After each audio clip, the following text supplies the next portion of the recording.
હવે તમને કહું આ મહુવા માર્કેટ યાર્ડમાં ઓલા રોજે રોજ જે ભાવ આપે ને એને વિડીયો ઉતરવે ના પાડે બોલો. એટલે એને તો એમ હોય છે ને કે આ માર્કેટ યાર્ડ અમારે કોઈને ખાતે કરી દીધું છે એમ. એટલે હવે તો પહેલાં વેપારી ના પાડતા કે અમારી વકલમાં વિડીયો નહીં, અમારી વિકલમાં ઓલા વિડીયો નહીં એમ. એટલે હું આ જેને વેસાથી લઈ લીધા છે ખેડૂત બધાને એને. એટલે હવે પાછું નવું શીખ્યા છે. હવે શું કરે છે કે આ વેપારી અને કમિશન એજન્ટ હોય ને ના પાડી દે ખેડૂતને કે કોઈ વિડીયો ઉતારવા આવે ને તો કે વિડીયો ઉતારવાની કે તમે ના પાડજો એમ. એટલે હકીકતમાં ના પાડવા પાછળનું કારણ શું તમને ખબર છે કે આ લોકો જે સાપીને ભાવ આપે ને એમાં ઓલામાં જમીન આસમાનનો ફરક હોય. ડુંગળી સફેદ તો કે 400 રૂપિયા ગઈ.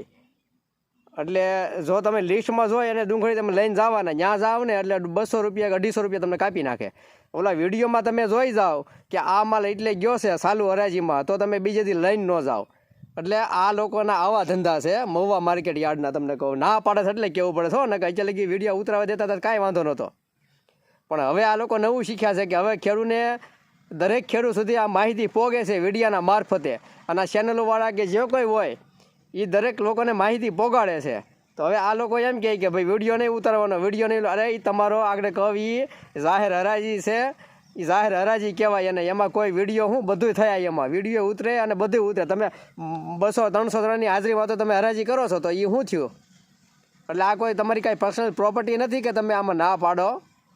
એટલે સમજી જાજો ને કે પાછું ઓલું બોટાદ જેવું થાય ને તો આ દેશ વિદેશમાં ખબર પડશે કે આ મહુવા માર્કેટ યાર્ડમાં આ રીતે થાય છે એમ. એટલે વિડીયો ઉતારવાની એક પણ માર્કેટ યાર્ડમાં ના ન પાડવી.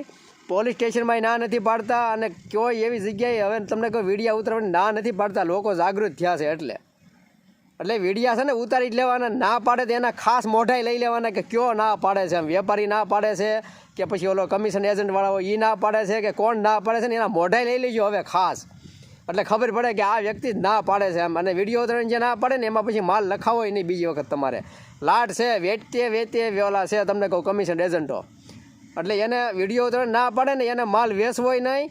અને એને છે ને ઓલા આપણે શું કહેવાય એ કોઈ જો કમિશન એજન્ટવાળો ના પાડે ને તો એમાં લખાવોય નહીં. એટલે સમજી જાયજો આ લોકો કાપવાની હવે નવું રીત લાવે છે. કારણ કે તમને ખબર પડી જતી હતી કે ભાઈ આવડે માર્કેટ યાર્ડમાં આ ભાવ મળે છે ને આ ભાવ નથી મળતો.